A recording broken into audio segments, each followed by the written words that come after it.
beautiful 800-acre as a land known as the Tully land. And I'm here today, folks, with a man by the name of David Wardell, and this is him right here, and he manages the tourism end here of the National Irish Stud and Japanese Gardens. But just to tell you a little bit, I want to tell you about the founder of this whole estate, and this is the man right here, and his name is, he was actually a Scotsman called William Hall Walker, and as I say, he purchased this Tully land from the Faith family in 1900. And he was actually from a very famous brewing family. Now, Walker loved racehorses and horse breeding and became one of the most successful breeders of his time. His finest hour came when one of his horses that he had bred here at the stud, Minoru, won the Epsom Derby in 1909. Now, the Japanese Gardens here at the stud is renowned throughout the world as one of the finest of its kind in Europe, and was devised by Colonel Hall Walker and laid out by Japanese master horticulturist Tasa Aida and his son Minoru, who the racehorse that won the 1909 Epsom Derby was named after. Okay, so we do have some people logging on. Satyam, how are you? Beth from Bluegrass, good to see you. Welcome everybody, folks. Helene, how are you? So there's people. Paddy, how are you doing? Sorry, I did have problems logging on with the live stream, so I'm going live right now, but it wouldn't click for me earlier. Now, as I said before, we have with us David Wardell. As I say, he runs the whole tourism end of the gardens right here. Sorry, of the Irish National Stud. And he'll tell us just a little bit more about it. But we're going to walk around, folks, and we're going to see some of the great race horses, some of the great studs or stallions, if you like, here at the estate, including the great Invincible Spirit. And we'll also see the skeleton of Arkle. Arkle, one of the greatest national hunt horses of all time, that won the Cheltenham Gold Cup in 1962, 64, and 1962, 63, and 64. We'll also talk a little bit about another absolutely amazing racehorse that was born here in 2006. His name is See the Stars. We'll also take a look at Faker's Garden, and hopefully we'll get a chance to maybe see some of the foliage. The foliage season here is between February and June, and a lot of them have been born just, as I say, a couple of days ago and what have you as well. And we'll also, if we get a chance, we may be able to see the living legends, some of the greatest racehorses that have ever graced the racehorse fields here in Ireland and in the UK, and they are living here on the farm, and there's 6 of them, and they're 6 of the great national hunt horses. So David, how's the season been so far? Yes, we had a fantastic February where it was the driest February on record, and not so good March where it was the wettest March on record. So obviously, although we have a lot to see here, the weather makes a big difference. Very good. Would you like me to start with a bit of the history of it? Yes, of course. That'd be great, David. Thank you. So, as you've already said, William Hall Walker brewing, not Johnny Walker's whiskey, Walker's beer. Although full of money, William had a huge chip on his shoulder, without any doubt. He was from beer, he wasn't an aristocrat, so he did an awful lot to show off. And this illustrates really his time. He comes in 1900, there would have been a huge mansion on the estate. That's no longer here. And this illustrates his time here. It's sitting on a bonsai tree, you've already said.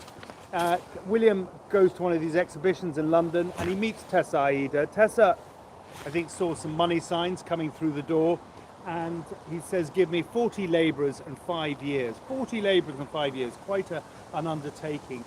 And that is why we have this amazing garden. And I think it would be a shame to combine it in the one tour. Maybe at another time we should do the 20 minutes of going through the life of man in the Japanese garden, because it's very rarely been recorded. Excellent. On the outside of the sphere, you see the horoscopes. The late Victorians were very, very, very superstitious, so much so that, did you know the royal family had their own private astronomer? And he was just as superstitious as our William here. So he used to give all his birth dates of his foals when they were born, and we've got these amazing books in the boardroom of the lining up of the planets, and it describes each individual. It might say if this was a woman, she'd beat every man standing, or if this was a man, he'd be bone lazy and he wouldn't win anything. Everyone thought would lose all his money, but sure enough, you're going to lose my sound if you do that, aren't you? Sorry. But sure enough, when he actually was phenomenally successful. So a lot of people said maybe the stars were the way to go. I'm a cynic. I would say that maybe the ones he looked after were the better horses, but he put it all down to the stars. The race horses on the statue here, they illustrate the horses, but as you said previously, the most famous horse to come out of here was he lent his favourite horse to the King of England, Edward VII. He had a sweet name, he was called Minaroo. Minaroo was the son of Tessaida, the gardener, and in 1909 Minaroo wins the English Derby for the Kings and Queens of England. They've never won it before and they've never won it since. So it's quite a big accolade for the farm here. And then you have cards. They were playful times, and it is said that the king was very friendly with him and more probably even friendlier with his wife. We don't feel sorry for him because he had quite a lot of few girlfriends on the side as well.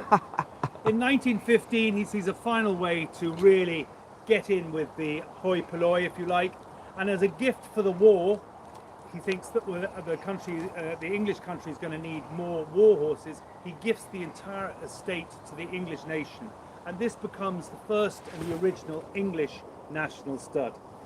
He packs his bags, he becomes a politician in a place called Wavertree. But more importantly for him, soon after he went back, he gets knighted Lord Wavertree, which is probably what he was looking for the whole time. In 21, 22, we know what happens. We get our independence, but you know it's taken us a long time to get our independence. Breeding horses isn't that important. So bizarrely, this stays the English national stud for another 25 odd years. It wasn't until 1946 that finally the last of the animals from England are left here and they set up in England, which left the Irish government with a predicament, Alcatraz if you like, an empty farm. And they were very brave though, because they originally, in 1946, they saw green shoots, if you excuse the pun, in the industry, because there was already foreign investment coming. A friend of William here was His Royal Highness Ali Khan, the Aga Khan. He, in 2023, his grandson, still has 2 huge farms, employing hundreds of people and pumping a huge amount of money into our economy. In 2023, we have investors from all around the globe, from America, from Kuwait, from Saudi, the Maktoum family, who basically own and run the entire country of Dubai. They have 7 or 8 farms bigger than this all over Ireland, employing hundreds of people and pumping a huge amount of money in our economy. But I'm proud to say the biggest in the whole world is down at Tipperary, an Irish consortium. Coolmore and Associated Farms have over 9,000 acres, 1,000 employees, including farms in Australia and in Kentucky. There are nearly We have a girl from Kentucky on here. She's also a tour guide on the platform Hago, I mean, and she says good time, the Kentucky Derby's coming up. Well, all the Kentucky Derby winners are in an Irish-owned farm in Kentucky. That's right. So, Part of Coolmore Stud, right? All part of Coolmore. So Yeah. it's phenomenally set. There are nearly 30,000 people employed. So we weren't like that in 1946, but the government, and it would have caused a lot of controversy, they invested in today's money around 2 million to restock the farm, and that is why we're the Irish National Stud Farm today. And I have to say we're not funded, so we appreciate as much business we can get from be as commercial as we can on the farm, and also in tourism. I believe you had like 140,000 last year visitors? About 150,000. 150,000 We'll visitors. walk and talk, I think. Yeah. Now, 'cause So this is, I'm just going to show them one thing before we leave, because they can take postcard photographs. This is just a story telling you of the founder of this farm. As I say, he bought it from the Fay family. The Tully farm, as it was called. It's 800 acres all told, and he bought it from them in the year 1900. And David filled you in on the rest of the story when he sold it. It is now run by the Irish state, since the Irish government runs it, David, right? to an extent, no. It is a semi-state body, so it's Semi-state. run by a company for the state. But we are totally state lands. A lot of the stock would be owned by the state, if you like, Yeah. and it's run by a board, if you like, for the state. Very good. Excellent. So there you go, folks. We're going to take a walk. If you have a look at the beautiful lake right here with the weeping willow trees, aren't they gorgeous? What do you think, folks? And there is a little fountain. As we walk, it's a good opportunity to try and tell you, being commercial, we can't be as commercial, being semi-state, we can't be commercial. So let me explain 5 really strong ways we try and make an income. One, which we're going to step into shortly, we have a hospital for foaling. This is purely a maternity hospital. We'll foal around 400 babies this year. So people come here, deliver their mares a few days before, or a week or so before foaling, have their foal, and they'll go again in a day or so. So we get a foaling fee and any bread and breakfast. This has always amused, especially our American visitors, the sign stud office, because in America it means something slightly different. Yes, it does. So that's number one. I think they used to call me a stud, David. I think they used to call me a stud. Well, I quite often have to go to America to present for the farm. Oh, very good. And I get introduced as the national stud, which always causes a lot of... The Irish national stud right here, folks. Here he is. David Wardell. Yes, indeed. So number two of our income is some of the horses stay on the farm, get re-impregnated, so they go home with a foal, a foot and a foal inside them. Number three is the state, if you like. The farm that runs it, we own about 50 females. The 50 females have 50 foals, and we sell them when we don't have any racehorses, so when they're 18 months old, ready to go off to the trainer, they go off to the auctions. The main supplier we use is Goff Sales, which is down the road. Yeah. Number four, then we have, if you like, boarders, hotel guests. There are over 100 mares here who have nothing to do with us. They literally just live here, and we get a daily rental fee. And then more, we'll talk about them. We don't own any stallions outright, but we might own shares and proportion. Before we head up, can I point out two very remarkable pieces of art, if you like? Yep. The one on our right was unveiled for the famous Royal Tour of 2011. So Queen Elizabeth came here. As everyone probably remembers, it was a slight nervous time. How was this trip going to go down?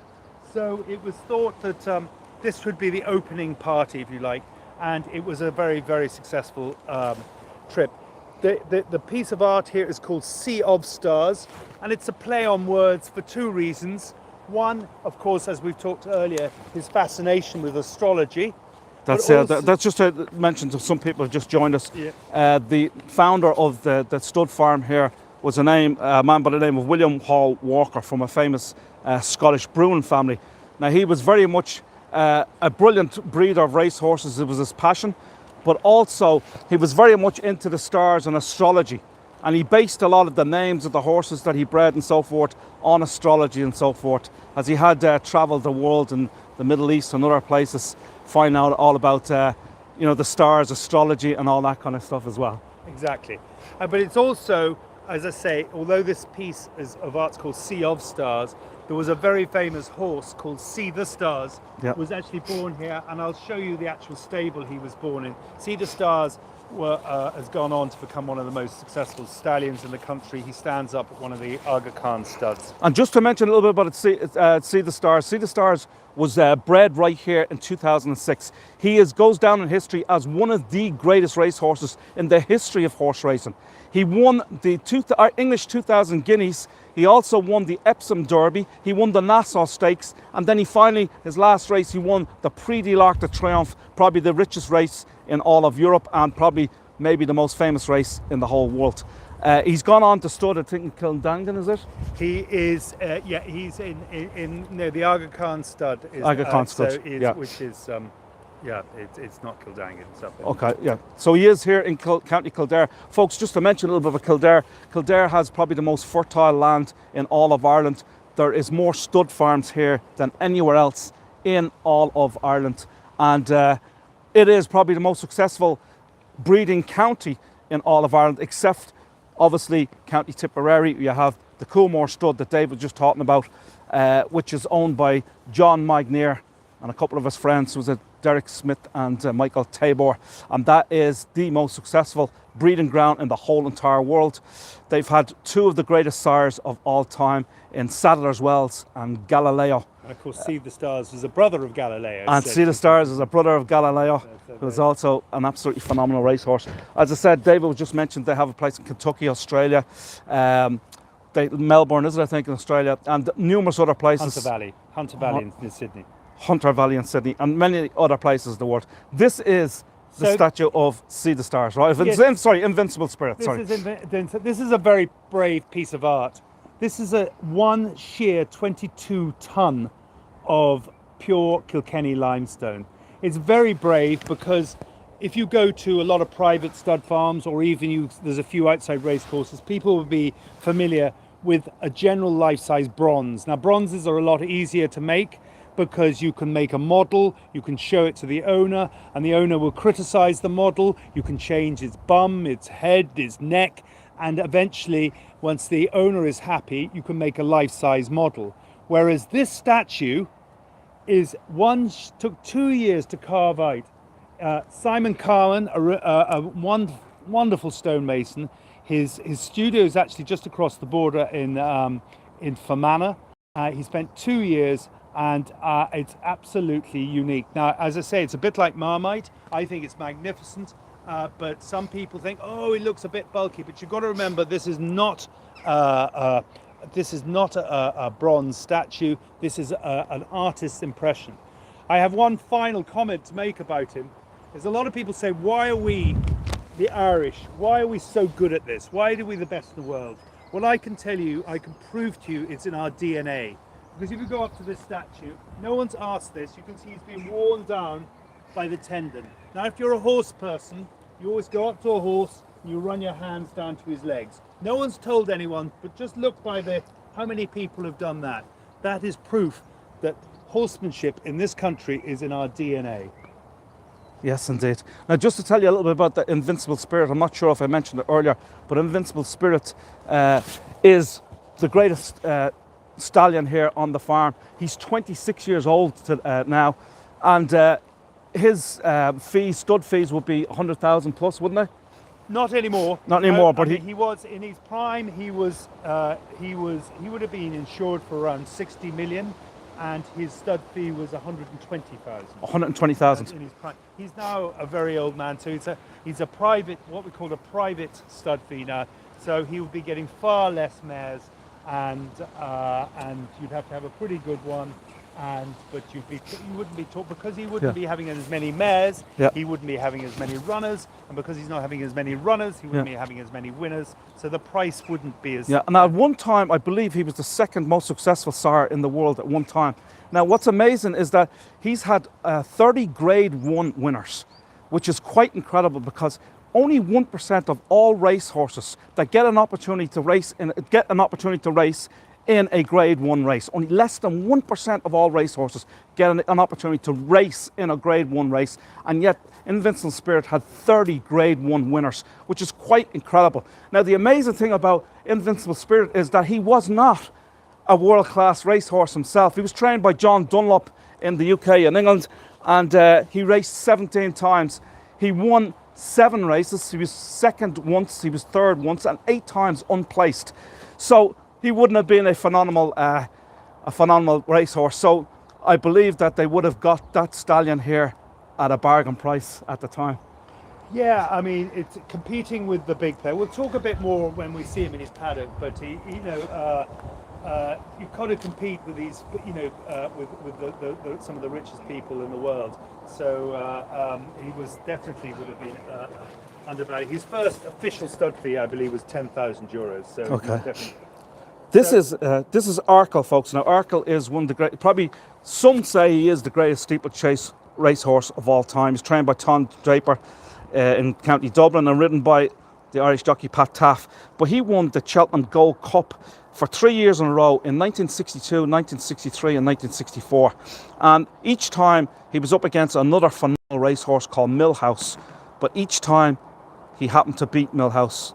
Millhouse, by the way, was trained in England, and Arkle, of course, trained here in Ireland. And this is the skeleton of Arkle, believed to be the greatest steeplechase racer of all time, horse race of all time. I believe, didn't he start at 16 to 1 on at one of his Cheltenham Gold Cup? I mean, 1 to 16. Any horse has ever been that short. Been that short. Yeah, it's quite amazing.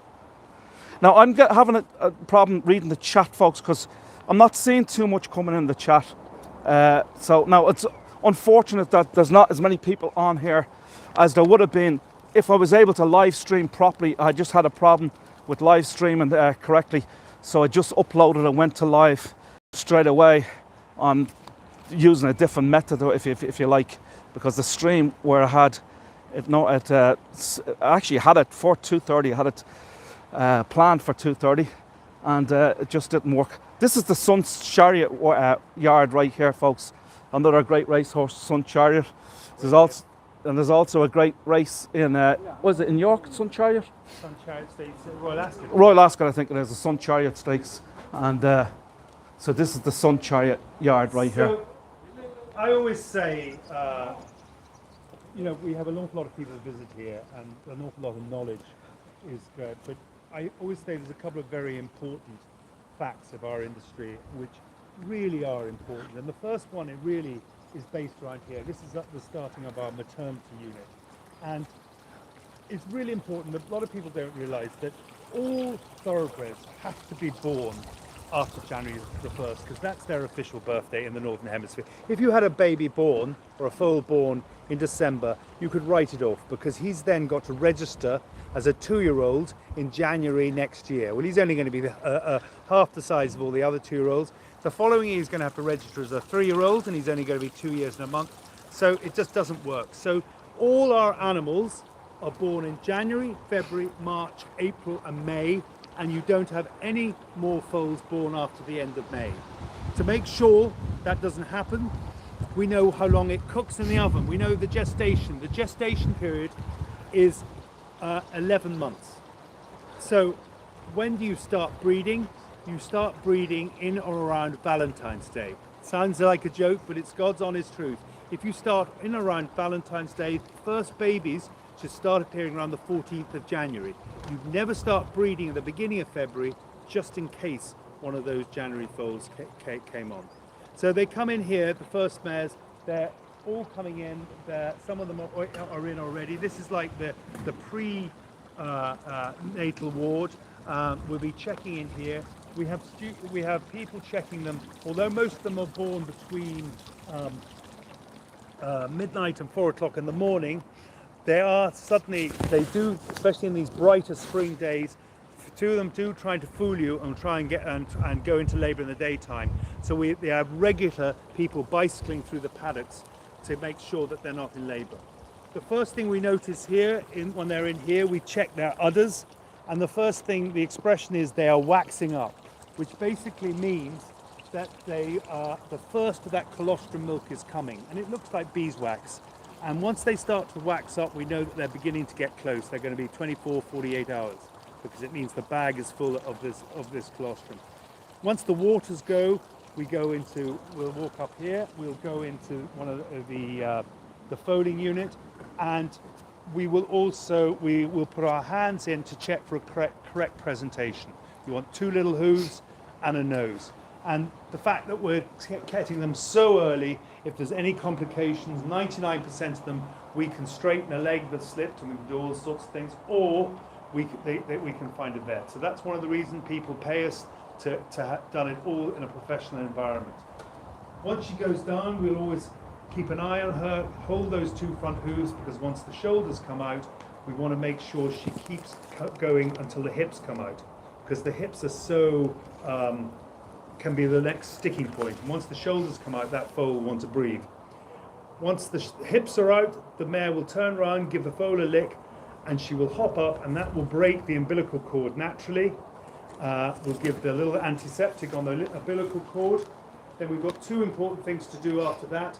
We will want to check that first colostrum milk is so important. We have a little instrument, and if it's too weak, if she has sprayed too much onto the ground, we defrost a bottle that we have kept from every healthy mare, and we'll give her a bottle of some other mare's a colostrum. And of course, then that is so important. The vets tell us all the antibodies the foal would need. Right. So someone's asking, can we see any of the horses? Candace, yes, we'll be able to see some of the horses a little later. We're actually going to be seeing some of the foals as well. My sister Alison's on here, and her mother-in-law Frances. Good to see you, Frances. Alison, good to see you. Welcome everybody that is on here. Sorry I didn't get a chance to talk to you a little earlier. I know people are asking questions and so forth, but David is the main man here. I don't want to interrupt him too much. As I say, he is the star of the show and knows everything there is to know about. So he's going in here to one of these mares who's just foaled, I believe, so we can see here. This will just tell you right here. I don't know if you can make that out, folks. Street Marie, Street City. No, no. Oh, sorry. Oh, sorry. Here's the foal, right here, folks. Isn't that beautiful? How old is this foal? This foal's 24, 48 hours. 48 hours old, folks. That beautiful foal. And there's his mother, the mare. Would this be one of Invincible Spirits? No. It's by Lucky Vega. Lucky Vega. Oh yeah, I remember Lucky Vega. That was a good racehorse, wasn't it? Yeah. Yeah. So this little foal will get a head collar. We'll be out in the nursery paddocks tomorrow morning. Wow. So be out grazing then, yeah? It'll be out. Yeah. This little foal will be out. Yeah. No, it won't be grazing. We on the mother's milk. Oh, okay. Yeah, yeah. Going into the milk cart. Okay. Thanks, David. Appreciate it. Thank you so much.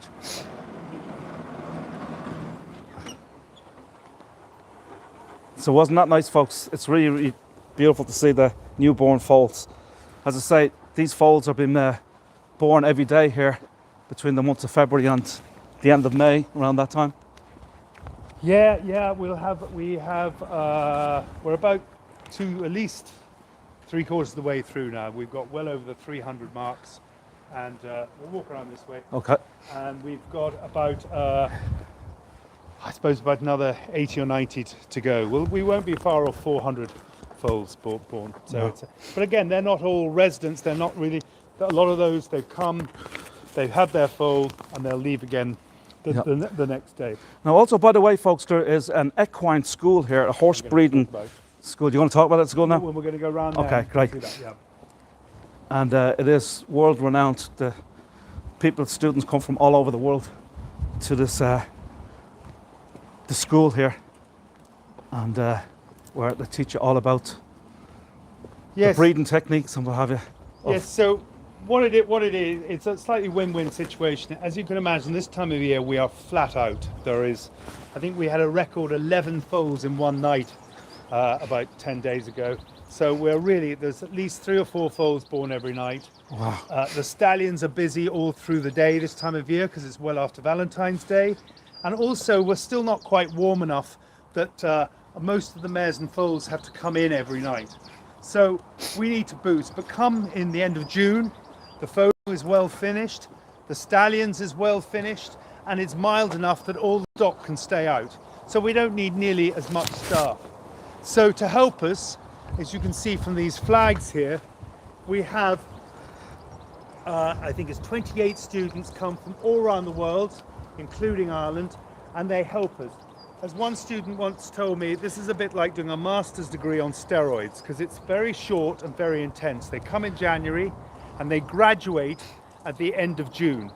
So what they do is they come, they work very hard. We have a lecture and they take lectures most evenings of all the industry. They might talk about insurance, they might talk about transport, they might talk about veterinary care, land management, all the things that needs to be.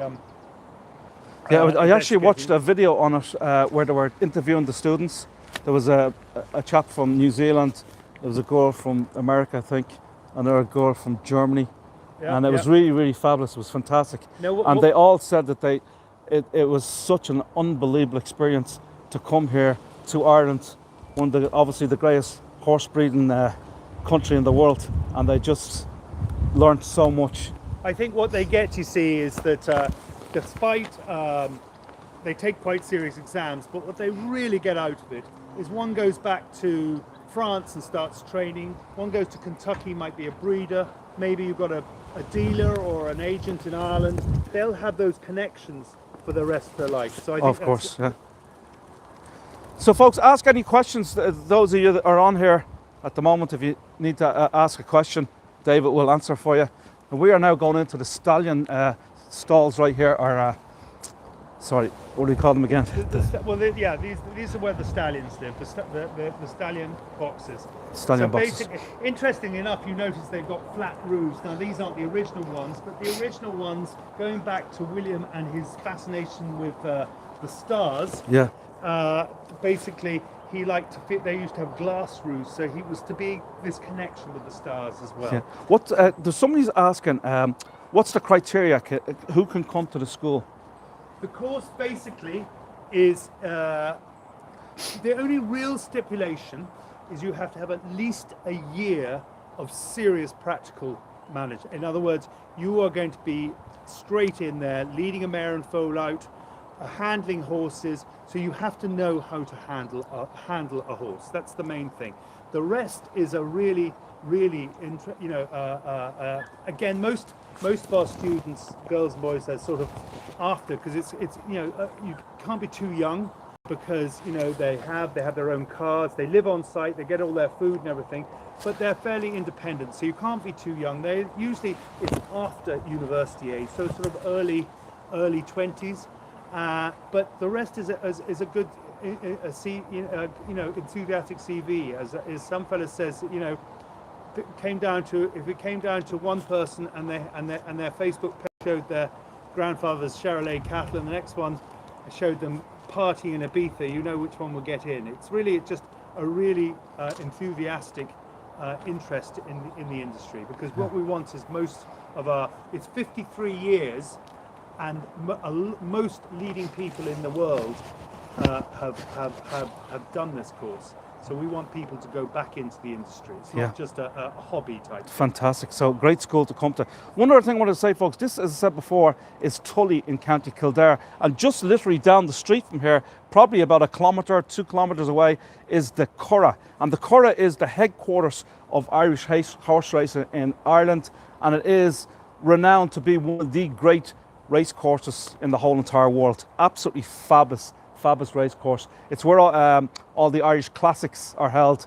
The Irish 1,000 guineas, 2,000 guineas, the Irish Derby, and the Irish Oaks and the Irish St. Leger. Is that right, David? That's it. Amongst other great races throughout the year as well. And of course, have had a massive revamp in the last 4 or 5 years. Quite a magnificent, modern-looking stadium. Yeah, it is. It's absolutely beautiful. I used to come with my dad when I was a kid. My dad was an avid. Now, remember we showed you the foal earlier, folks. We showed you the foal and the mare. Well, it's by this stallion right here, Lucky Vega, the very stallion that bred. And there is Lucky Vega. So there's the dad of the foal that we just showed you a little earlier. There we go, Lucky Vega, winner of the Phoenix Stakes and the second in the St. James Pollock Stakes at Royal Ascot, and third in the 2,000 guineas. So I just want to again explain a bit more about our industry. I said January the 1st is the important thing to talk about down there. I always think the most important thing for people who are not knowledgeable of our industry is that people mightn't be aware that to breed a racehorse, there is a worldwide ban to do anything artificially. Whereas 90% of other agricultural farming, you can do artificial insemination. If you have a show jumper, he can just store as much semen in a freezer and send it around the world artificially. Or if you have a female, she could donate eggs to surrogates, and she can carry on show jumping and not physically have foals herself. But in the racing industry and in the whole world, there is you have to do it naturally. It's a way of controlling the system. It's a way of not overbreeding one specific bloodline. It's a way of giving every top racehorse a chance of getting into the Super Stallion League. If you had artificial insemination, a top Derby winner's father might have stored so much semen that this poor winning Derby winner or Classic winner won't get a chance to get on the line. But yes, because it only can be done naturally. So all our stallions here are visited physically by females. How many stallions have you got on the... we have 8 stallions. There's 8 stallions. I believe the names of the stallions are up here, aren't they? Up here. So there is a way, though, where the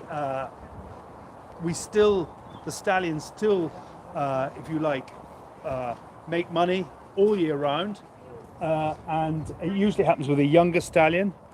Lucky Vega is a good example at the moment. If you have a young stallion and he wants to prove himself, quite often at the end of our season, which is the end of June, they physically, artificial insemination is banned, they physically get on aeroplanes and they will then travel down below the hemisphere. The most common place would be Australia, but theoretically it could be New Zealand, it could be South Africa, but Australia is a very strong market. So they go down to Australia. Why Australia? Why the Southern Hemisphere? Because of course their summer is our winter our summer. Yes, of course. So the magic 1st of January date is the 1st of August. That's right. And stallions then don't start till September. Well, that's when ours are picking daisies. That's right. So if you have a young horse, he goes down there, he will have mares down there, and then he'll come back around Christmas time before Valentine's Day, and he'll start again here. And then more than likely for the first 3 or 4 years of his career, he will go up and down. Why are we doing this? Because 2 reasons really. One, we want to get as many foals on the ground in the world, because more foals mean more winners. But secondly, we want to try and, if you like, get as much money back for our investment, because once those runners come out, people are going to step back and stop using your stallion for a while, and they're going to go, if they're real successful, they're going to all want to come in. We got the price up. And if they're really slow, they won't want them in Australia anyway. But by going up and down to Australia, we've at least hopefully broken even before the first runners come out. That's fantastic. This is another stallion right here called Equine. How do you say it? Equiano. Equiano here, folks. Chilling out in his stall. Equine, yeah. And then the great Invincible's box. So here's Invincible Spirit, and I think he's out in the. Oh, he's there, is he? He's in there. He's in there. I thought he was out in his field. Yeah. So Invincible Spirit has had a charmed and very, very lucky lifestyle. If you look down here on his plate here, you can see Invincible. Although he did very well, he only won shy of 400,000 euros. Now that's not a huge amount of money in these days where one big derby race or something is worth over $1 million. But as I say, being a semi-state body, we can't compete for the really big investors. So not like Coolmore, huh? Yeah. But we can. So basically, getting a stallion like him is we have to have stallions which come from the bottom, if you like. So Invincible's first official fee, because he didn't win a huge amount of money, was 10,000 euros. Now that sounds like an awful lot of money, but I think I've heard of top-class greyhounds it would be more. And if you're a lower fee, you're only going to attract slower, not as rich ladies who didn't win a lot of prize money. Yeah. All the really more successful ladies who've got a big bank of prize money. He's coming over to us, folks. Look, are going to go over and come in. So slower mares visiting a horse you wouldn't think would do so well, but first 2-year-olds come out, and over 50% were winners. Around 50% were winners. That's amazing. So guys, this right, just for anybody that came in late and so forth, this horse right here, Invincible Spirit, is one of the world's greatest sires, one of the world's greatest stallions. He had 30 Grade 1 winners. Just to put that in perspective, as I said earlier, for you guys that are just coming on right now, there's less than 1% of race horses even get an opportunity to compete in a Grade 1 race, and he had 30 Grade 1 winners. As I say, at one time, I believe, and I'm not 100% sure, but I believe he was about the second greatest sire during a period, probably in the last decade or so. He was producing winners after winners after winners. So the most successful sire, probably in the history of this stud farm, is this horse that you're looking at right now, Invincible Spirit. He's 26 years old. I think he's semi-retired, is he? Yeah. I mean, he's down to. He's getting. Oh, there he is. Hello, Invincible Spirit. You got a nickname? Yeah. No, just Invincible. Invincible. How are you, Invincible? He basically has basically kept the farm going. Yeah. For the last. Interestingly enough, remember I told you about stallions transporting down to shuttling down to Australia. Yeah. If you go to Australia now and ask what is their greatest stallion in Australia, without doubt, they're going to talk about a son of his. He's called I Am Invincible. Really? So I Am Invincible was bred by him. Went down when he had to go down to shuttle to keep the money ticking over. For the first 3 or 4 years of his life, he went down to Australia, and he bred I Am Invincible. And I think you have to pay something like $250,000 Australian dollars to use I Am Invincible. He's just got an incredible style. So not only is this horse a great breeder, a great stallion, and has produced many, many great winners on the race course, but his offspring have also become great sires as well, including a sire of sires and a grandsire of sires. Sire of sires and a grandsire of sires. As I said before, He's 26 years old now, and so one of the great sires of all time, Invincible Spirit. And amazing that he is, because most of the great sires across the world are horses that were absolutely phenomenal racehorses. They were hugely successful racehorses, and Invincible Spirit was not. Like, even though he did have success in the race course, he was a really good racehorse, but he wasn't one of the top racehorses, and far from it. As I say, he ran 17 times, he won 7 times, finished second once, finished third once, and we're approaching St. Fiacre's Garden right now, and then was unplaced 8 times, so not a phenomenal career. He was trained by John Dunlop in the UK and England, and so he went on to absolutely phenomenal success as a sire. This is St. Fiacre's Garden that we're going into now. St. Fiacre was a 7th century saint, Irish saint, and he was also the patron saint, the Irish patron saint of gardens. And he was believed to be an avid gardener as well. I think he lived for a time in a monastery in France, and whilst there, he, as I say, was an avid gardener. He created the landscape around by the monastery there. It really is a beautiful spot right here with some wonderful trees. You'll see a lot of cherry blossoms around as well. And there's a lot of fauna on the farm here. There's a lot of fauna and flora. But here's just some of the garden birds right here in the St. Fiacre's Garden. And obviously you got the robin, the garden bird.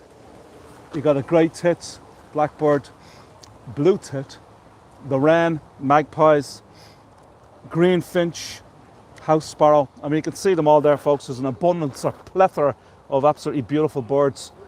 Some great bird life right here at St. Fiacre's Garden right here on the farm as we make our way. Now, we're going to actually make our way probably in the next couple of minutes to the to these absolutely amazing stallions. They're called the Living Legends, and these horses. So they're not stallions, they're geldings. Sorry, not stallions, they're geldings, sorry. But they're retired race horses, thoroughbred race horses, not on the flat like Invincible Spirit or See the Stars, but national hunt over the jumps.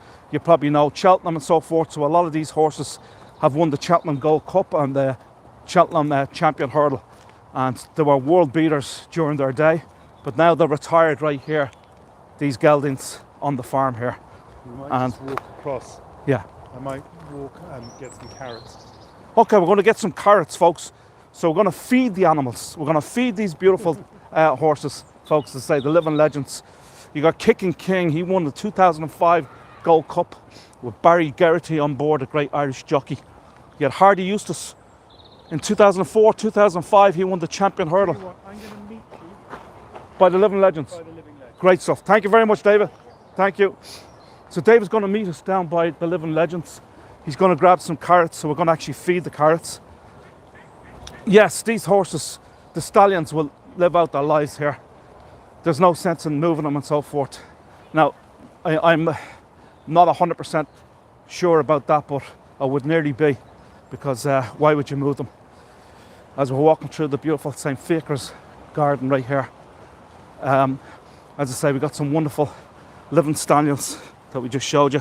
What was really, really nice, folks, is to see the a little bit earlier, to see the lovely foal there and the mare. Now, because breeders from around the world, as David was saying, they send their mares here to be mated with the stallions, and some of them will take part in 100 to 150 coverings during the breeding season, which runs, as I say, for 5 months, from February to May, the end of May. And to secure an appointment with a stallion, mare owners, have a look at this lovely little pond and nice little waterfall here at St. Fiacre's Garden. Mare owners will pay considerable sums, from the price of a car, the price of a house, depending on the stallion's popularity. And some of the sport's finest stallions have been based here, including champion sire Indian Ridge, who spent 21 years at the stud and whose legacy continues today. And obviously another impressive stallion is the one that we just showed you, Invincible Spirit, the father of champion racehorses across the globe. And at auction, his offspring can sell for millions. So that would have been in his heyday. As I say, he is getting older, and he's not mating as much as he would have done at one time. I always love waterfalls. I don't know about you guys, but I'm a lover of waterfalls. I think it's really, really cute. Let me see if there's any chat here, because the chat is not coming up for me. I have to press a button to get to the chat. Such a beautiful natural setting. Hi, Paddy. Yes, it is, Paddy. No doubt about it. It's wonderful. Susan, I'm watching a catch up. Turned in earlier, but Dave had problems. Yes, I did have problems with the live stream. So I had to reset it to do it again. And reset it to actually go live right there and then, because what I had actually planned and posted for 2:30, when I clicked on it, it just, nothing happened. It wouldn't log me on. I don't know why. I'm gonna have to sort this out before I do the next live stream, which was supposed. So this is a monastic cell right here, a beehive hut, as they call it. And the purpose of these dry stone structures was to provide living space for monks seeking solitude. Constructed during using a building technique called corbelling, the stones were laid on the horizontal and slightly sloped outwards to keep the water tight. No mortar was used in the construction of the original cells, and each layer was laid so it would overhang the inner face of the previous one. Thus, the inner space decreased as the building got higher to finally form a dome shape. So there you go. This would have been used, something like this would have been used in monastic times, medieval times, if you like. Now you can see across the road right there, we have these beautiful stallions. Sorry, not stallions, geldings. And there's a series of these all over the place in this garden, of these beehive huts. There they have a skeleton of a deer. Now there would be huge amounts of deer on this farm, and in the surrounding areas, deer are a very popular animal in Ireland. We don't have too many wild animals. Probably the one animal that we have in abundance would be the deer. So many deer here in this country that they have to cull them during the course of the year. Now these are the living stallions right here, and David has some carrots for them right here. I'm sure they're pretty hungry. So this is the legends, the most famous horses on the farm. Yeah. As I said, these ran for 10 years on the track. Yeah. So as much you can talk about see the stars. Yeah. He was covered in cotton wool, never seen on TV after 2 years. Yeah, yeah. These boys are 10 years. So Oh yeah, these were stayers, what? Between this horse, and Hurricane Fly at the back, Yeah. you've got 5 champion hurdles with 3 horses. Which horses are these two So now? you've got Hardy Eustace and Foaling. Oh, it's Foaling, great hurdler. The machine. Yeah, they both won the champion hurdle. 2004, 2005, he won it twice. And he won it in 2015, was it 16? Yeah, exactly. Yeah. And then Trained by the great Willie Mullins, probably the greatest national hunt trainer of all time. He trains in nearby County Kildare. An absolutely fabulous racehorse trainer, William Mullins. And he trained Foaling, and he also trained Hurricane Fly, Desi Hughes, the late Desi Hughes. And Conor O'Dwyer rode him. The chestnut nearest us, just to confuse you, he stayed on the fat and he won the Ascot Gold Cup. That's so he was gelded, because he wasn't obviously going to make it to be a stallion. Yeah. But he won on the fat. It's called Rite of Passage. Rite of Passage. The old boy behind him, everyone will know his name. Great name, rumoured after an Irish menu, beef or salmon. Beef or salmon, yeah. Beef or salmon. And the amazing thing about beef or salmon, he won every big race you could think of except for the Cheltenham Gold Cup. For some reason, I think he ran it in about 5-6 times and never managed to actually win it, but he was the best racehorse of that era, and definitely the best racehorse probably ever to not win the Cheltenham Gold Cup, because he won everything else. And that's the one in the middle there, beef or salmon. You're just being bossy. The boss Hardy is Eustace. usually Hurricane Fly. Yeah, I heard that, yeah. And, Last time I saw him. He's not looking. He's calm today, is he? He's not being. There's usually 6 of them, isn't there? Poor old Kick Kicking King, did he die? died, Oh, he passed died. away, I didn't know that. Kicking King died. He was here last year.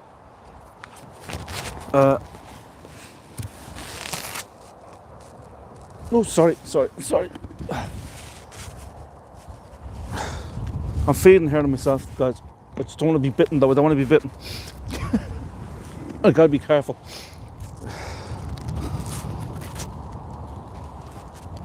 There you go. I got my feeding then. Now David's bringing down one of these geldings right here. and this is the great beaver salmon. It's a very, very friendly. I don't know how many. Wait. Hardy Eustace is coming after me, trying to get look. So here are some of the other great geldings right here, and one of these horses is beaver salmon right here. Very, very friendly horse. Last time he was here, he was really, really friendly, hanging out with us, having a good time. And who's with the beaver salmon? This is the fly. Oh, that's Hurricane Fly right there. Yeah, he's the boss, right? The boss of the paddock. The boss.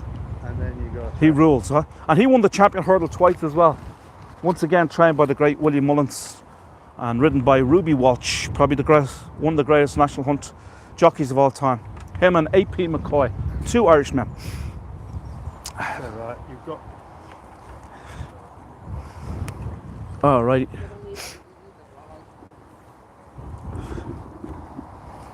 Let me just see if there's any. My chat keeps on going in and out, so that's why I'm not getting a chance to read them all. It will stay on for a minute, and then a minute later it will go away. Thanks, Beth. Beth is enjoying it. Check out Beth's tours. Beth, are you going to be doing some YouTube tours? Let everybody know if you are. Someone asked a little earlier, David, how long do the stallions usually stay here? Do they stay for life mostly, or? It depends, really. If they produce winners, they certainly stay for life. Yeah. And if not, they might go on to a country, to a country that is less competitive. Maybe. Oh, okay, yeah. So we got a lot of visitors here visiting the. Be careful with GDPR. Yeah. I just have the animals. So you just have to be.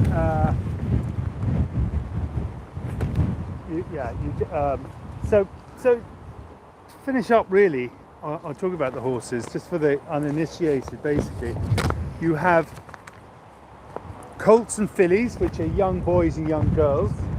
Fillies basically start from the age of 2 and they can race up till they're 12 or 13, and if they're doing quite well on the flat, they start to have foals from the age of 4 or 5 onwards. Males, they basically have to do it all before they're 5, really. Wow. If they want to become a stallion. Yeah. But like these boys, there's a lot more in them. They are gelded. That's why they're not like the stallions. The stallions all kept apart. Yeah. And so these boys are basically have been gelded, but they become superstars because they can really then mature and become into serious racehorses. Yeah. So that's your different type of horse. You've got your mare. Yeah. You've got your filly, your colt, and your things. So yeah. Oh, I would love to.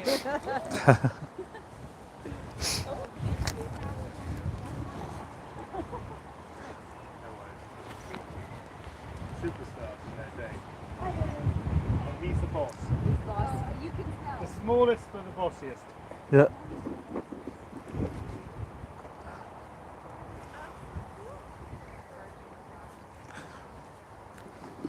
So, have you had big numbers now for the season coming up for the summer and for the spring? It's looking really good. Our next big weekend will be the May bank holiday, which is not this weekend, the weekend after. Yeah. But this is, if you look back, all that row is cherry blossom. Yeah, cherry blossom row. This is actually called Tully Walk, named after the farm here. The area is called Tully. This is the original old front drive to the big. A lot of people of a certain age remember the traffic jam coming into Kildare, the big gold tip gates. Yes. This is the end, but now that's the other side of the motorway. Yeah. So this is actually a cul-de-sac. Yeah. So in fact, St Fiacre's garden really was built on the proceeds of some compensation we got back for losing some land, and we won't go in, but something for the visitor to think about when they're coming is this. I've just come back from California last week. Oh, nice, were you? Yeah. We've just won an amazing worldwide car coming up behind us. Sorry. Worldwide award for this here. It's the Irish Racehorse Experience. And so one question before I forget, because these are coming in and so fast that I might. How many retired horses are on the grounds about? There are. Well, we've got 5 legends. They're talking about the legends. Legends. There's So 5 legends. and 8 stallions, is it? And 8 stallions. But you have, at the moment, I would say you could walk. You're going to see 80, 90, 100 mares and foals. Yeah. Some of them this time of night probably got brought in. They've been brought in. This is the posters of it. Yeah. It's all very seasonal. What you see, you know. Here's the first horse that we showed you where David was feeding. Actually, I fed him as well for a little bit. This is hardly Eustace. That's him winning the Cheltenham Gold Cup. Sorry, the Cheltenham Champion Hurdle. An absolutely fabulous horse. He won twice, 2004, 2005. We didn't see Rite of Passage, but he was in the background. Yeah, he was up there too. He was up there, yeah, but he didn't actually come over. This was the little horse, the boss, Hurricane Fly. He also won the Champion Hurdle 2 years in a row, twice. And that wasn't 2 years in a row, was it? I think it was, you were in the middle. I think he finished second or third twice as well. I think for 5 years in a row, he was either second, third, or first, but he won it twice. He beat him going for his third one. Yeah, that's right. He's gone for his third one. This other Irish horse beat him, Foaling. They're great. And there's the Beaver Salmon, that won every single race bar the Cheltenham Gold Cup. He was absolutely amazing horse, Beaver Salmon. So just finishing up this experience here, as I say, just won this huge, amazing award in America, which I was lucky enough to go over and receive. And it's completely interactive. So the visitor, they can come and because you don't see actual racehorses here, we're all retired horses. So when they come, they go into the racehorse experience and they physically, with an iPad, interactively, they can go to an auction, and then on the iPad they can pretend to purchase one of the horses at the auction. And as they go around the exhibition learning all about the industry, they give it a name, a trainer, a regime, and then they basically they end up, we have a simulator of 8 horses, and to see how all the information you've put in. So the information you put in on the race course really makes you take it. So as I say, it's just won a huge award in California, which we're very, very That's proud of. fantastic. I was in this the last time I was here at the Irish Racehorse Experience, and this also has lots of screens showing you some of the great race horses, as well as interactive experience as well. It really is fabulous. Okay, he was giving back the carrots, David was. So I wanted to go just for a few minutes to show them the Japanese gardens, because they are absolutely gorgeous. Would you like me to do? I don't want to spend too long. Yeah, no, but under 5 minutes. Would you like? I mean, Yeah. it takes about 10 or 15 to do the beautiful tour of it. Yeah. Which I think is very spiritual. It's lovely. Yeah, it is. It's gorgeous. So, Yeah, the Japanese gardens here, folks, they're wonderful. They're beautiful, and they're one of the greatest Japanese gardens anywhere in Europe. But at the time, they were believed to be, basically unique in itself, because I think they were the first ever Japanese gardens in all of Europe. Isn't that correct? I believe so. The late Victorians like to show off. There was no doubt about it. If you go to Garnish Island, you've got Italian gardens. So it was like they did it, but it was a hell of a project. 40 labourers and 5 years between 1905 and 1910. Wow. So it was, and a lot of the artifacts and the trees and the Japanese tea house were actually brought in from Japan. And you're talking about a time well before, well before the aeroplane, as the fellow would say. And it was a Japanese gentleman that actually designed the gardens. Tase Aida was his name. Tasa's son was what they call Minoru, the only winning royal horse. Yeah. And Tasa's, Minoru's grandchildren come here regularly and actually lay some ashes. I think I read about that. That's right. I read about that. Of all that, they still come here regularly. So just to rehash that story, because we did say it a little bit earlier, but the man that designed the gardens was a Japanese man called Tasa Aida, and his son was Minoru. Now Minoru. And remember I mentioned a little bit earlier, I mentioned to you that William Hall Walker, the owner of this land that bought the land here in 1900, he was a great racehorse breeder and owner and so forth. And his horse in 1909 won the Epsom Derby. The name of the horse was Minoru, named after the gardener's son, who actually helped design these gardens with his father.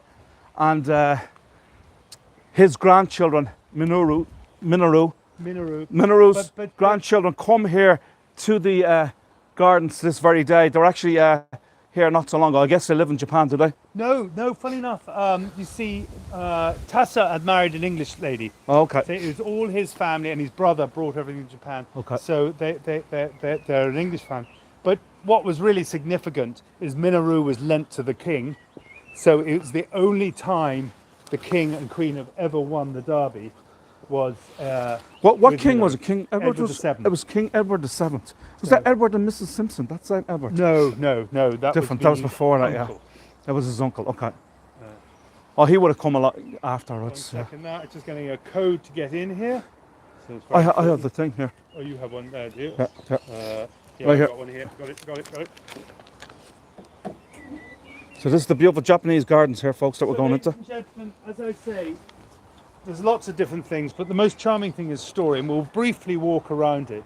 But there's a few funny, quirky things. Is that some of the bonsai trees are cloud prunes, like this one, but they were very clever. Just on the border, they planted an example of the same tree if you didn't touch it.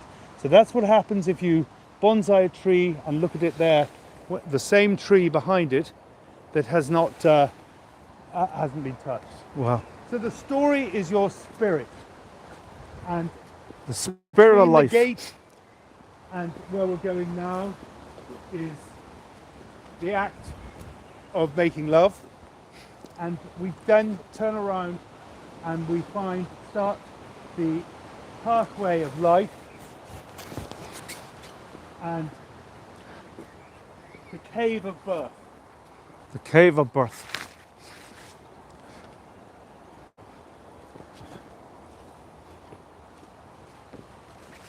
So here we have the cave of birth, and when you're born as a very tiny baby, you crawl along the pathway of absolute ignorance. Now, if you notice, it's all numbered here, folks. So you go on a trail and you follow the numbers. Absolutely some stunning flowers and so forth. Now, everything will probably in full bloom come, I'd say, May and June, wouldn't it be? Yeah, this is probably really beautiful. Yeah. So, as you birth, you're ignorant, and as you start your sort of early teens, you enter a passage of ignorance. Right. But halfway, because we might get cut off, so halfway in the passage of ignorance, you see light, Yeah. and you climb the light, and that is the hill of learning. Yeah. So we're going to go into the hill, into the passage of ignorance, and we're going to find the hill of learning. The passage of ignorance, and we'll find the hill of learning, folks. So Wow, you it's can dark in spot- here. You can spot the light. We can't even see where you are. Where are you? So we're going up Oh, the hill of learning. I'll tell you, it's rough here, folks, because you can't see nothing. We definitely encourage people of a certain age to take the easy path. Yeah, take the easy path if you're of a certain age. So we are Like now me. going up the hill of learning. Yeah.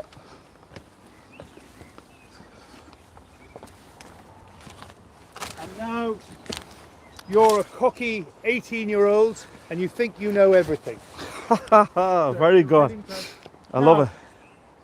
Tessa was very clever all the way through the path of life. He puts little paths to the easy path. But that's got a story to itself, because what he's saying there, you can always slip way into an easy path. If you don't want adventure, you can always go back and take an easy career. But we're going to carry on the path of life and the path of adventure.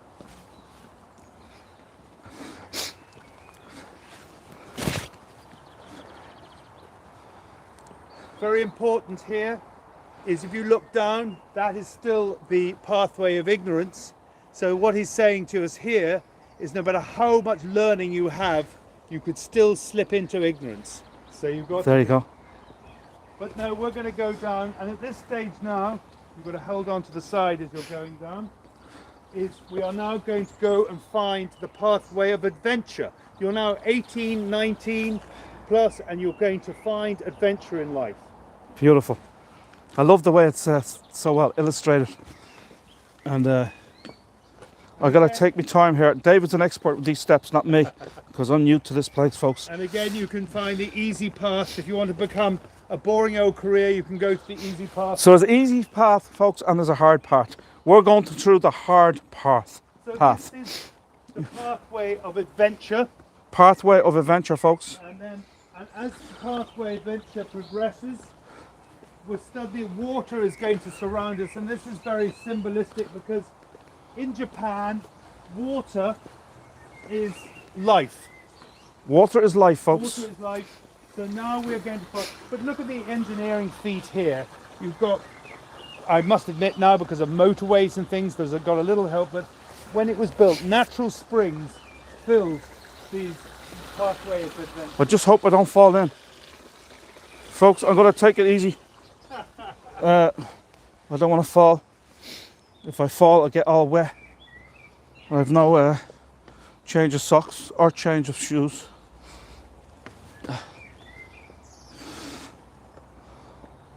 I'm not going to talk for a minute, folks, while I concentrate on these steps. Some of them are narrow, some of them are a little bigger. Now, I remember the last time I was here, I did not take this route. I did not take the tough route. I took the easy route. Aha, so you've got the story. So, ladies and gentlemen, keep coming a little bit further. So now, Tassa and his architect, if you decide for the rest of your life you want to remain single, you have a little narrow pathway there, if you point there, and that is the pathway of singledom, if you want to remain single. But we're going to find a pathway where we can find a bit of love and romance.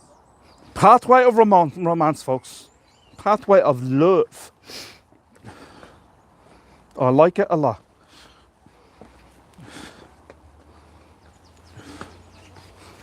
Oh, beautiful. Look, that's the love bridge right there, isn't it? Now we have come onto an island of love and tranquility and happiness. And this is where you find your partner. You find your boy, you find your girl, and this is when you meet.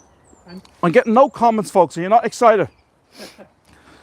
Come on, folks. You got to get a little more excited than that. if you zoom down to this bridge here, Yeah. it's not attached. So we call this an engagement bridge. We're Oh, yeah. only engaged. Engagement bridge, folks. You're only engaged. Now, we And might get married here soon, folks. We might get married here soon. Now the bridge is attached. So we've got the bridge of marriage. The bridge of marriage here, folks. So it's attached. I might have missed. Oh, okay, here. Oh, sorry. We're seeing. You know what, folks? I had to scroll up. I missed. You were commenting. I just didn't scroll up. Okay, You know what, it's beautiful I'm there. going to tie up your shoelaces, otherwise you're Okay, going my to kill shoelaces, folks, are. David's going to tie my shoelaces. They came undone. I think I must have stepped in it when I was going through them steps. Lucky I didn't fall into the little pond. I was very, very lucky.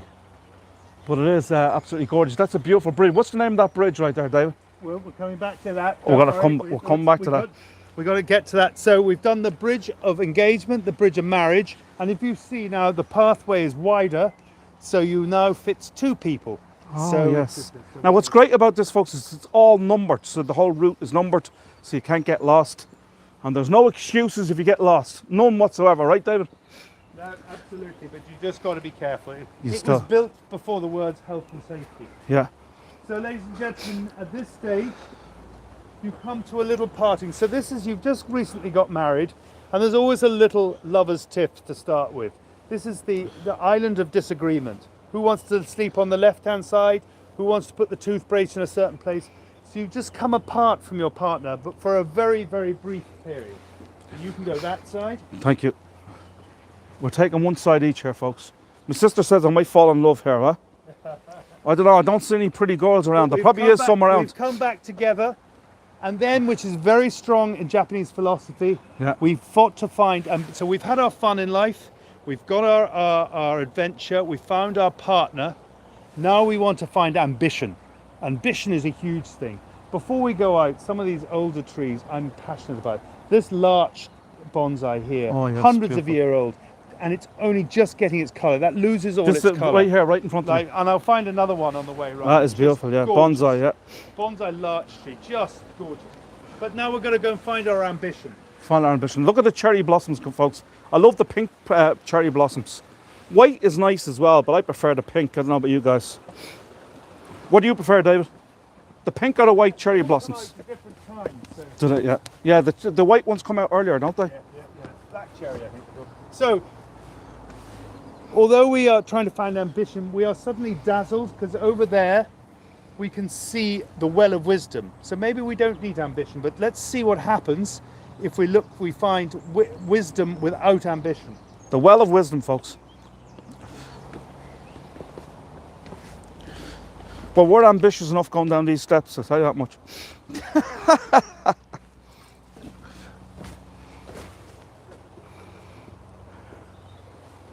They're lovely little ponds, aren't they?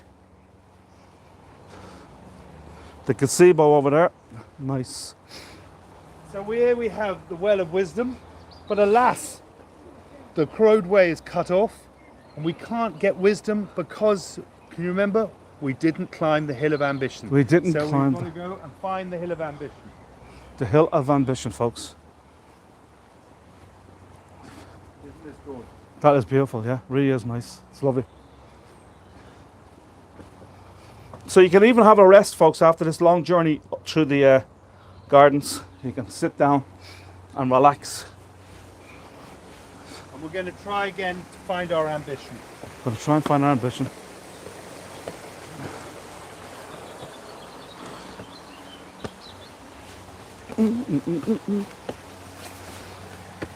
I just planted a white cherry blossom in my backyard. Lovely, Candice, very good.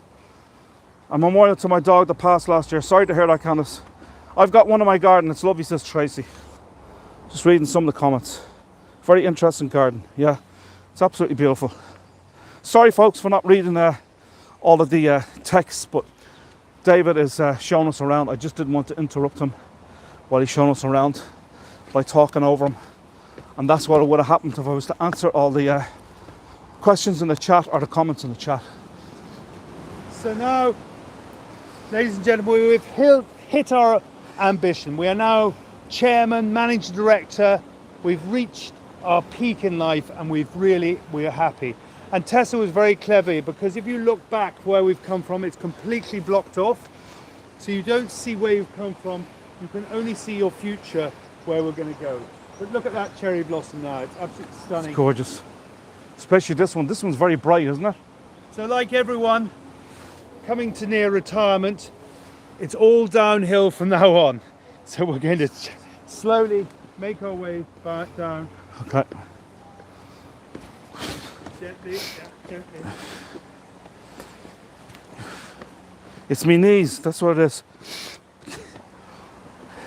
That's what does the job for me. Otherwise, I'd be flying down.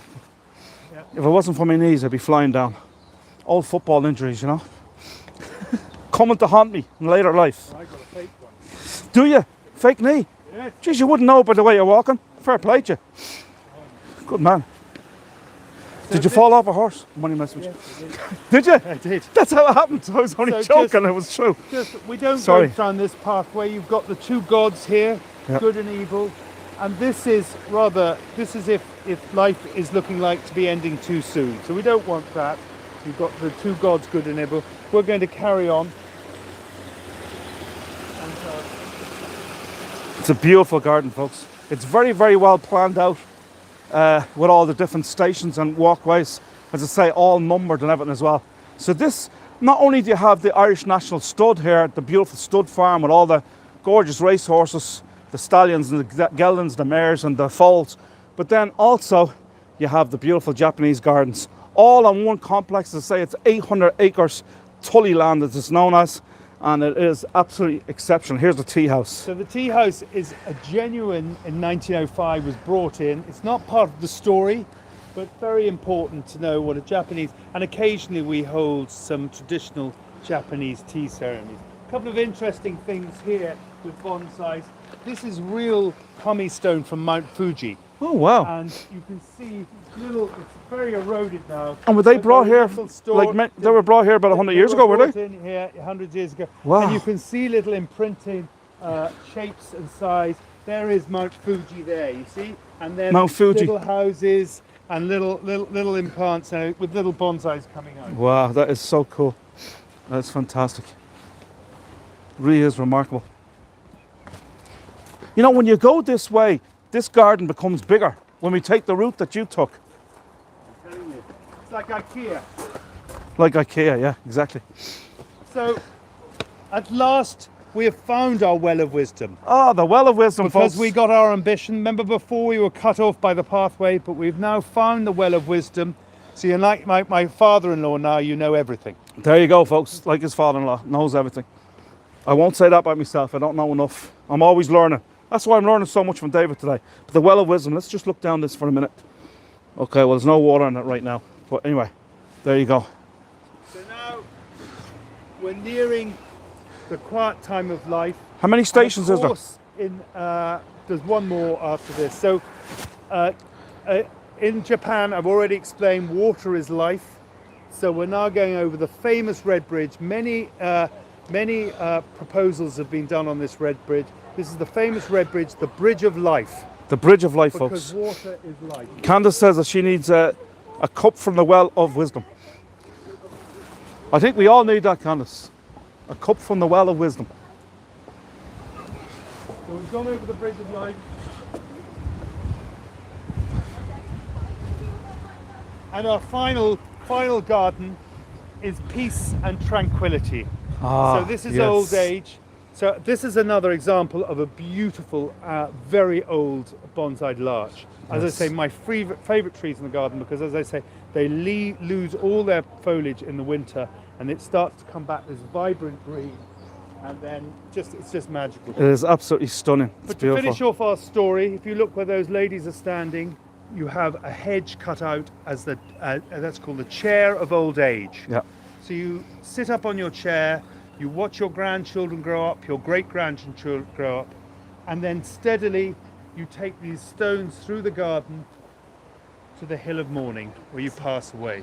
The Hill I of have a Mourning. true but sad story, is that in 1911, Tassa Aida heads back and very quickly passes away Ah. as a very young man. They felt, because he was such a small man of stature, that all the lugging and work he did on the garden put too much strain on his heart.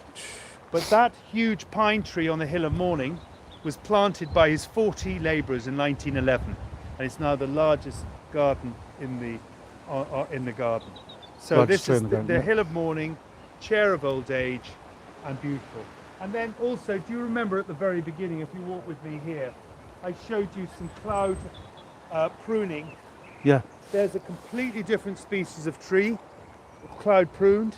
Oh, But if wow. you look over here, outside the boundary is a huge tree, which is exactly the same tree. If you want to go a bit closer. Wow, that is amazing. That's the same tree. That's hard to believe. That big yellow tree. So Yeah. if you come here, you can go from the bonsai, you can see the yellow tints in it. Yeah. And then this huge tree here, you can see the yellow tints in it. The yellow tints. That is the same tree. Same That's tree. amazing. That This has is. been over many years. It's Yeah. been bonded. As I say, it was 1907, wasn't it? 1905 to 1905. 1910. Took about 5 years. Took about 5 years. So 1905 to 1910, it was established. I think that's all we have for you on this tour today, is it? I might just finish up on the Zen garden. Okay. One more stop, folks. And we're there. The Zen garden. I hope you enjoyed the Japanese gardens. They are absolutely beautiful.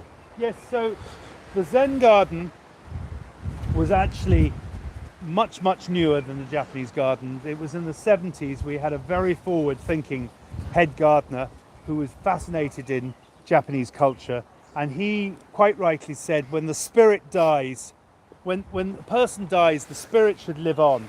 So we should have a meditation garden. So this is a lovely raked Zen garden. Zen garden. Zen garden, meditation garden, and it's had a revival because, in fact, when I came back in 2014, it wasn't in great shape at all because our culture weren't used to Zen gardens, and people walked on it, picnicked on it, and trod it. So we made, which would be sacrilege decision for the Japanese, we made a decision to put a fence around it and regenerate it. But I'm very glad we have because it's incredibly popular. And there's a quote up here which I think is more than important. And it says basically you should sit down and meditate for 20 minutes every day. Unless you're too busy, of course, then you should sit down for an hour. The garden of meditation, dry sand garden. That is great. So you should sit in meditation for 20 minutes every day. Unless you're too busy, then you should sit down for an hour. Very good, folks. I love it. Thanks, Paddy. Appreciate it. Thank you so much. I'd just like to thank David very, very much. I mean, his knowledge is just overwhelming. It's absolutely amazing. Not just of obviously the stud farm, but also the gardens here as well. He's an absolute expert, the head of tourism here at the Irish National Stud. I'd say like 150,000 people came here last year. The numbers will probably be much bigger again this year because they're increasing every year. And it really is a fabulous, fabulous place to come. If any of you guys, there is a lot of people on here that are coming to Ireland. There's a lady here, Patty, one of the ladies on here, she's coming in June.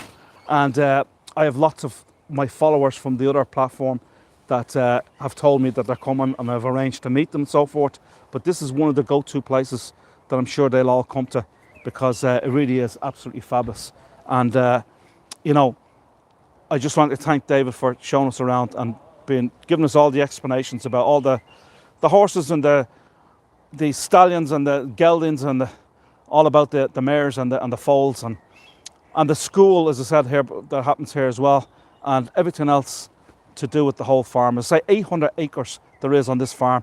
We probably walked about 300, 400, 500 acres or something like that. I don't know. About 5 acres. I'm only kidding you. Yeah. Now, much of the land here is for grazing and so forth for the stallions and all that.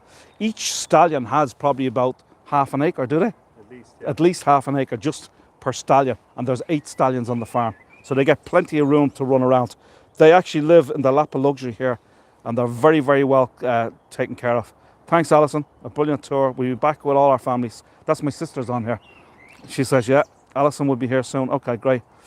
So there you go. Listen, folks, that's all I got for you. Thanks so much for coming on. Sorry about the mishap earlier as regards not being able to get straight into the live stream.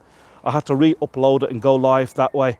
But also, this coming Tuesday, I'm going to be at another gardens. I'm going to be at the Mount Usher Gardens in on Tuesday at, I think, 2:30 p.m. in County Wicklow. Absolutely stunning gardens there. I've been there about 3 times before on the other platform. You may have been on the tour with me before. If you haven't, please join me. If you have already before, it's nice to revisit, especially this time of year where the flowers are blooming and there's beautiful, absolutely stunning trees throughout that the gardens there. It's 25 acres, not 800 acres like here. It's 25 acres, but 25 acres of just absolutely breathtaking scenery, beautiful flowers, beautiful plants, beautiful trees. Hope you can make it for that this Tuesday coming 25th of, and I promise you I'll do it right this time. So we'll see you then, folks. Thanks very much. We're just leaving with David. Say goodbye, and thanks, Patrice. Thank you, everybody, folks. I really appreciate it. So we'll see you all again soon, folks. And I'd say there is, if you want to subscribe to my channel, if you want to see some more tours like this, any of my upcoming tours, you need to subscribe to my YouTube channel, and that way you will get probably information or notification of the upcoming tours. So I hope you can do that for me, folks. I really, really appreciate it. And I say that's all we got for today. Thanks very much, folks, for joining us. We went for 1 hour and 23 minutes in the end, nearly 1 hour and 24 minutes. So, you know, we made up for the lost time at the beginning. So that's all I got for you, folks. Thank you so much. Now I have to find how you end this. And I don't know. How do you end it? BMAC or PayPal? I'm on both, Patrice. Thank you so much. I'll have it in the description there. It should be in the description. Actually, for my PayPal, it's info@roguestour.ie. Info@roguestour.ie is my PayPal. And BMAC, if someone can, usually I have experts on here, but it should be in the description of any of my tours. My Buy Me a Coffee link should be in there. I don't know if anybody knows how to put the links in. I don't think we have any of the experts on today that know how to put these links in. But if you have, you know, if you can't do it today, don't worry about it. Catch me on the next tour, and you can buy me a coffee then. But as I say, if you go into the description, you should be able to see my Buy Me a Coffee link. And as I say, also If you want to go through the PayPal, it's info@roguestour.ie. Info@roguestour.ie. Thanks for that, Patrice. Appreciate it. Folks, have a great day. We'll see you all. I have no idea how to turn this off. Hey, Natalie. Natalie, I'm just finishing up. It's an hour and 25 minutes I've done a tour for it. So I'm just trying to find out how to end this. I don't know how to end it. Oh. No idea.